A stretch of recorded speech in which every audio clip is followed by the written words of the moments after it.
কত গুস্ত বিড়ালের জন্য বিড়াল গড়ে দিতেছি। আল্লাহ, এই ভিডিও যারা দেখতেছে তাদেরকে তুমি ভালো রাখো, সুস্থ রাখো, এই কামনা করি। দেখেন এই যে কত বিড়াল, ওইদিকে যা, বুঝে না। এই যে দেখেন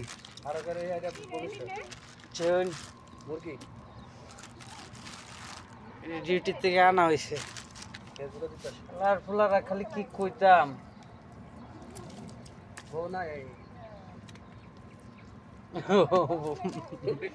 দেখছেন বিলাইয়ের লোকে মাঝে মাঝে রাগ করি, আয় যেন আধে দিই মুখিন থেকে নেওয়া ধরে। ওই যে দেখেন কতটি বিলারি, দেখছেন। আপনাদেরকে অনেক ধন্যবাদ যারা এই ভিডিওগুলো দেখেন। এই যে এগুলো দিতেছি আইনা মানুষের কাছ থেকে চাই আইনা দিতেছি।